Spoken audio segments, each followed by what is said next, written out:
Hello, welcome to Miniature Realms. My name's Stuart and this is Bugman's cart, a miniature with a very special place in my heart.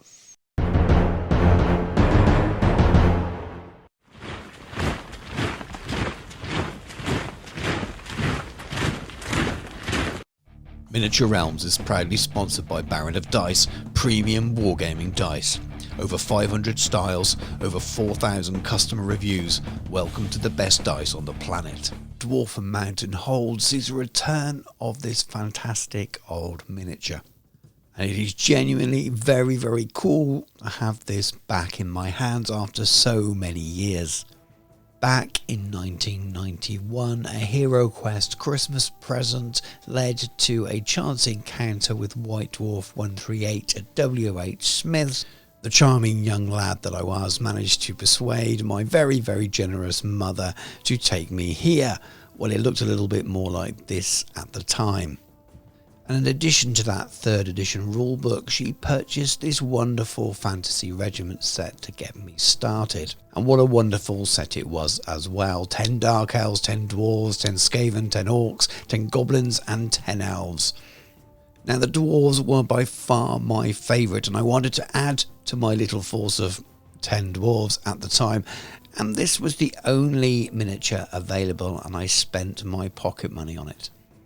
So yes, Bugman's cart was my first metal miniature from Games Workshop, from Citadel, but in 1991 it had already been around for a few years. He first appeared in White Dwarf 96. Set C22 was available for the princely sum of £2.50, and back then he acted a bit more like a standard bearer. Whereas now, in the modern incarnation, Bugman's cart gives a bonus to movement. But we're not here to talk about the modern day rules. We're here to talk about painting this beautiful old miniature that's a pure nostalgia for me, and I really did love it at the time. I don't think I ever used it in games, or it was just there for show or some baggage or something like that. I definitely didn't have White Dwarf 96, so I didn't know the rules for it. I had no idea at the time how I was supposed to be using it in 3rd edition, and we soon moved on to 4th edition anyway. But I primed the miniature black. I'm giving it a customary Zenithal highlight just to really pick out that detail. I'm going to use a lot of glazes and things like that, so I do like to do this a lot. Then adding a bit of a dry brush as well to really pick out those extra bit of detail. It's really good around harder edges and on fur and hair and that kind of thing. All that said and done, it's time to start putting a little bit of paint on the miniature. I'm going to start with the wooden areas because I think that covers the largest surface area, and that was Army Painter Speed Paint Algae Green. This is some Gore Grunter Fur from the Citadel Contrast range. You can see I'm putting them there on my wet palette, and this is some Wildwood. And I use this method for wood quite a lot when I've Zenithal primed and added a bit of a dry brush, the a la slap chop kind of thing. Adding a little bit of water there, thinned out, and I'm just going to mix them together on the miniature. So they're very thin glazes. By adding the water and doing over this sort of light pre-shade or pre-highlight, it's going to make this wood look quite old and almost silvered and worn. If I don't dilute quite as much, you get a bit more of a vibrant colour, so you can really adjust it to the kind of finish that you're after. Because it's so thin, it can look a little bit light when you first put it on there. And even now, and I've used this method a few times, my first reaction is always, ooh, is that a little bit too thin? But it's very much trusting the process, allowing the paint to run into all the recesses and the detail. And then it just does a lot of the highlighting for you, working so lightly with paint here and wet blending them together on the miniature itself is really fun to do. It feels more arty than the miniature painting, and I can put some music on and just relax and do that. So I'll pop the cart to the side for now. It's going to take a little while for that to dry and reach for the crewman himself. I'm going for one of my favourite skin recipes. Apologies to regular viewers. So this is dwarf skin, gloomy violet and deep purple. And we start with the dwarf skin. We've only got the face area to do. So a nice, simple, even layer, allowing it to pull in the recesses. This is a really light, thin colour. So if you do it over a large flat surface area, it's almost a little bit too light. But when you've got a small area like this, it's perfect.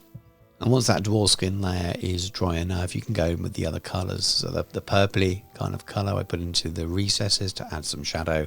And then afterwards I'll use the redder colour over the nose and cheekbones, really make him look like he's got maybe a bit of a drinking problem with that red nose. Fits with the dwarves and also fits with someone selling Bugmans 5X as well. When all those flesh areas are dry, I always go in at this stage and do my eyes before I highlight the skin later on. That way I can clean up any messes and things like that. This is a little bit more of a relaxed painting video than some, less formulaic in terms of teaching you. Some bits I will speed up, but I really just wanted to enjoy painting this classic old miniature that I last painted probably back in the mid 1990s. I can't remember how bad it was. I'm sure it was pretty bad, but this miniature's got loads and loads of charm, so I didn't want to lose any of the enjoyment by breaking it down and turning it just into a painting video. I wanted to have some fun with it as well. As I so often do after base coating with those Vallejo Express colour paints, I use some 2 thin coats paints for layering up and highlighting afterwards, and this is Dwarfen skin and Elven skin.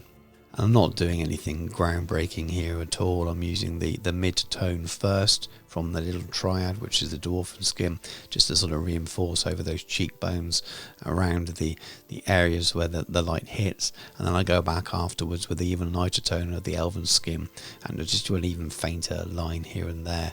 And I really am doing very, very standard layer style highlights.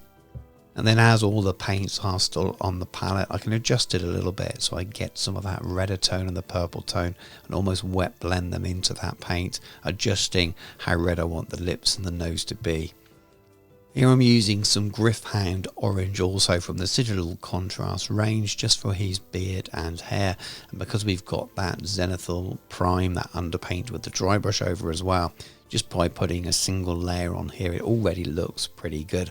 I will come back later and do a quick highlight on it though. So continuing to work on Bugman, this is Garagak Sur, and I was using it for the base of a lot of his clothing, so he's got a sort of a leather jerkin thing going on here. Before moving on to some Cygor Brown to do the boots and leather belts, this gives a sort of a dark reddish leather effect. I'll also do his gloves as well. Before moving on to Celestian Blue, which is perfect for his apron. So I'm sticking with the modern day studio paint job as a reference here for the Bugmans Brewery blue and yellow livery. Swapping back to the cart now, we're going to go for some Get Tan from Model Colour, and I'm just doing some more dry brushing. So with that base layer down for the wood, adding this colour here, super light dry brushing. There's barely anything on my brush here. I'm just making sure I pick out some of that detail again. It just adds to that kind of older silvered wood look. I often then like to turn to something like Skeleton Horde, where I can use it just to glaze and tone down any areas that look a little bit bright from that dry brush. It really just helps tie it all in, and also adds an extra tone to the wood and warms it up a little bit in certain areas. I'm being a little bit patchy with it here. I'm not putting it over every single part. It just really starts to build up the realism of that wood. And then continuing in that vein, this is more speed paint, and this is Gilly Dew, which is a slightly brighter, more vibrant green as well. Again, I'm just adding it in little patches here or there, which adds to the tone on the wood, gives it more vibrance in some places. I just think makes it look a little bit old, a little bit weathered, and just really gives it more interest. And that was all I really got done on the first day. Got too late, so returning the next day with some biscuits and a coffee in the morning. And we're back to the cart, and I'm using the same browns and blues that we did yesterday on the driver. I'm just bringing those over onto the cart miniature. There's lots of areas we'll need the blue. There's this sort of little towel or whatever this is here that says Bugmans on it, and just picking out those details in the same blue. There's a couple of areas on the arse or the donkey which I'm using the same browns as well, just to kind of tie it in and keep the recipe simple. Same again for the harness going around his face and nose as well.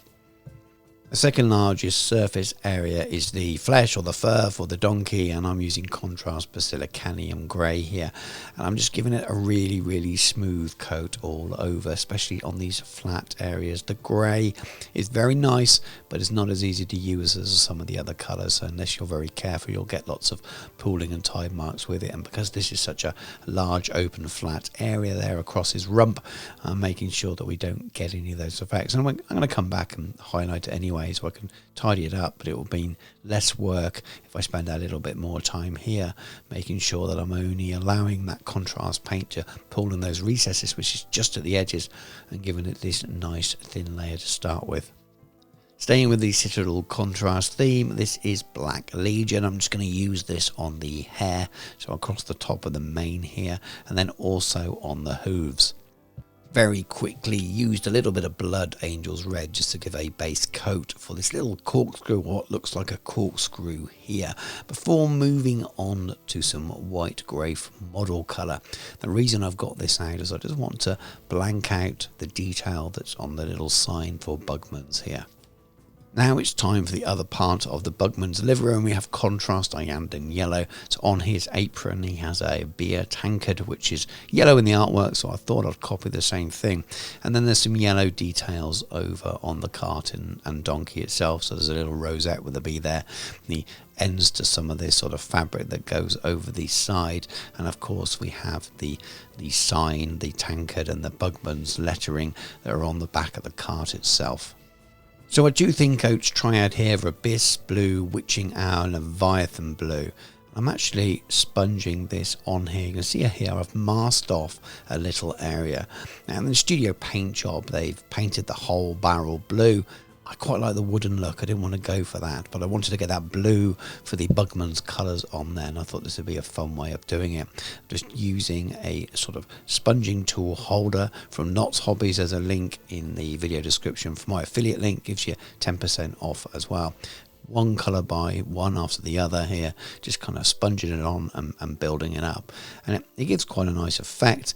And just by putting that bit of masking tape down, it meant that I could control it and make it really easy, and you get a nice sharp finish at the end. You can see there, once you remove the masking tape, you've got a nice neat line there across the barrel. So I've got that blue in there as I wanted, but it's not quite as overpowering as having the whole thing blue.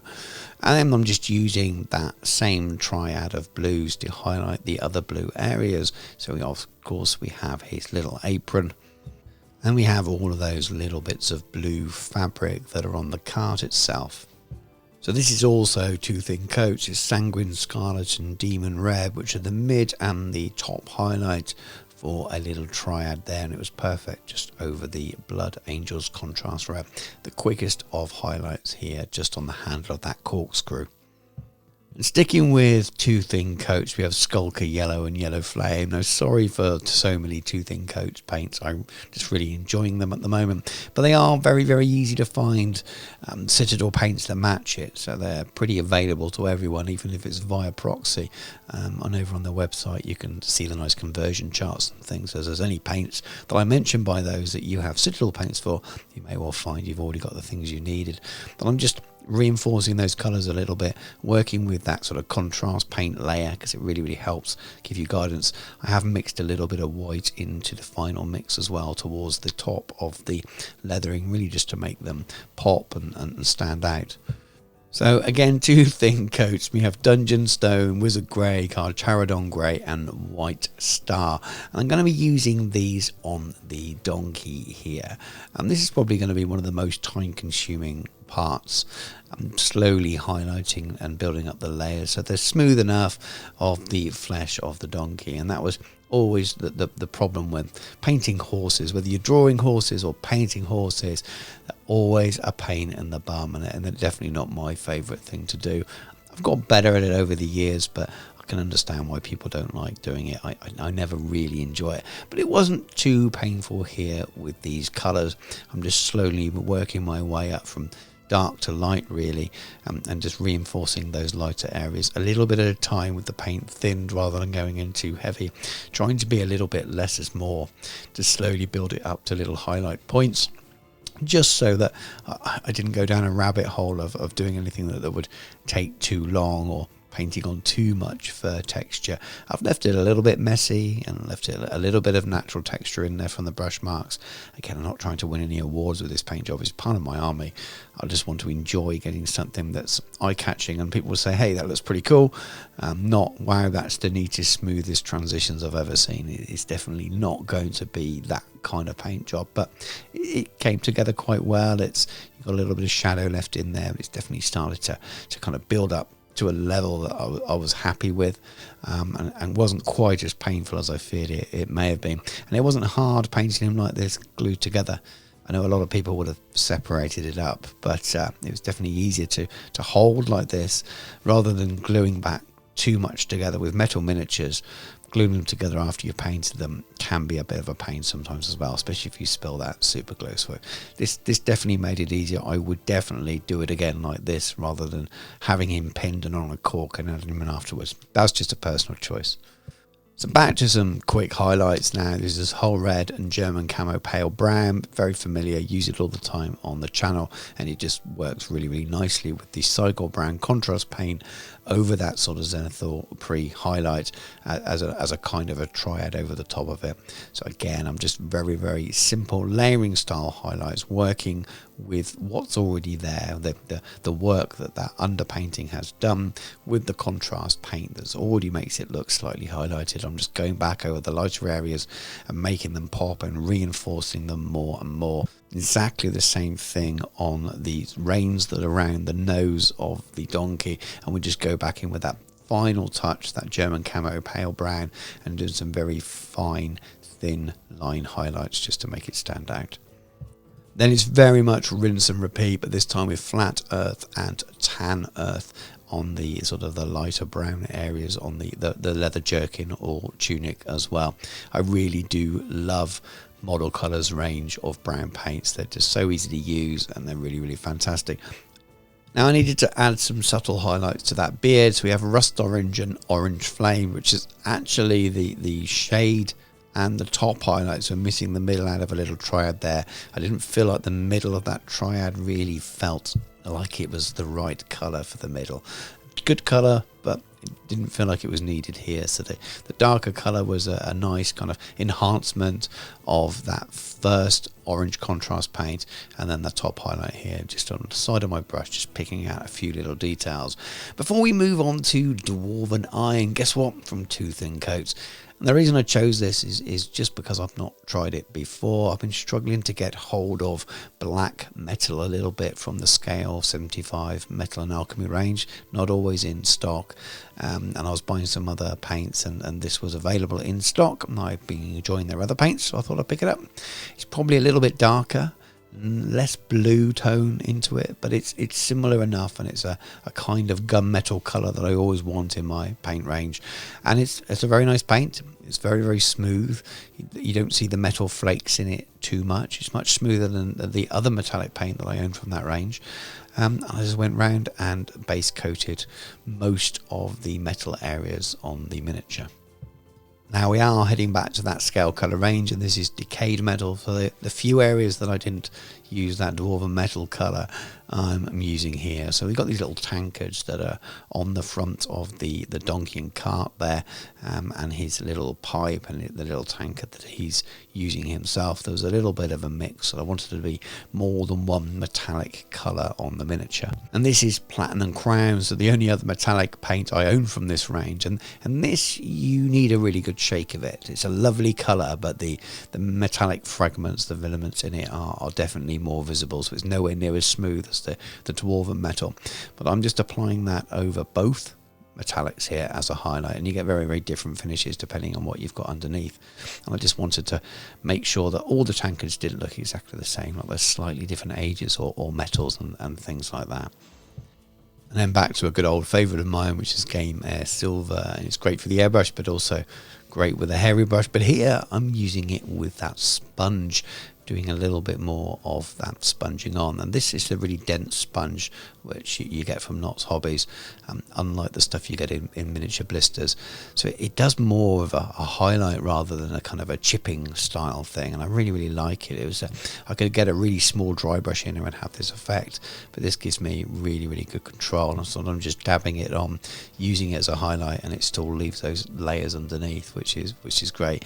And because you can get a flat edge on these little cubes of a square, I'm even able to go down the sort of the edges of the frames of this barrel here as well, which is really useful. Bits you can't do is like the rivets and things like that, so I'm just using the regular hairy brush here to pick those out.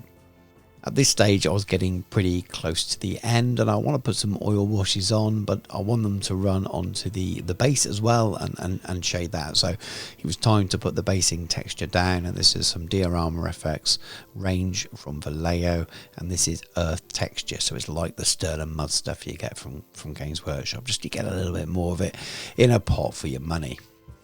And then this is a ready mixed oil wash called Grease from Soilworks range from scale 75, and it's a kind of brown sepia-ish tone, somewhere in between those two colours, and it's quite subtle, and I'm pretty much putting it over all of the metallics, but I'm also going to use it on some of the wooden areas as well. They're allowing it to run into those recesses and add a little bit of weathering there, but I'm also going to use it on the base, on those bits of kitty litter that I have stuck to the base there as well, because it runs in those fantastically, not only colours them but weathers them as well.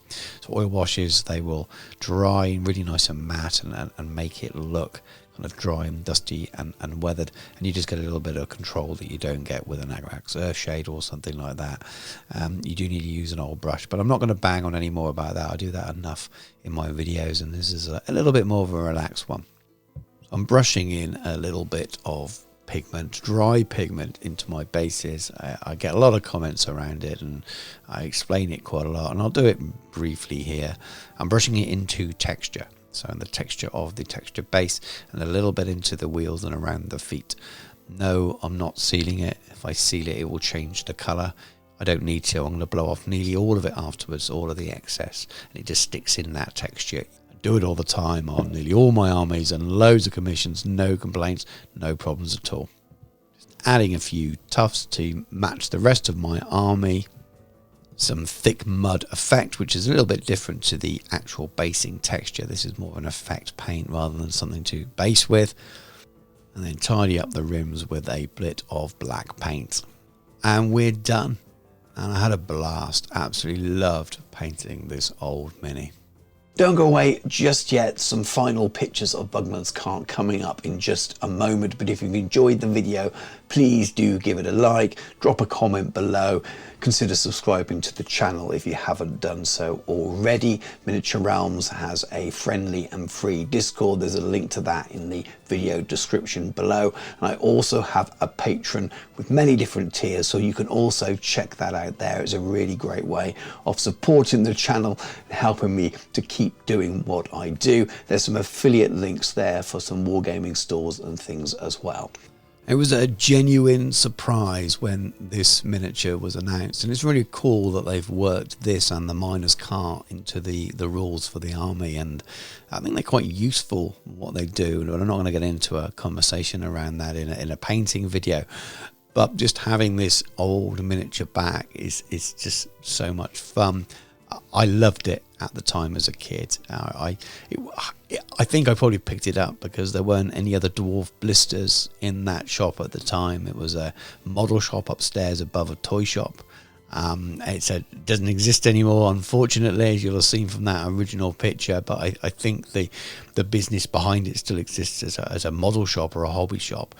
But I love that place. It was a real Aladdin's cave, and all the kind of things you'd expect in those old sort of fashioned small town model shops.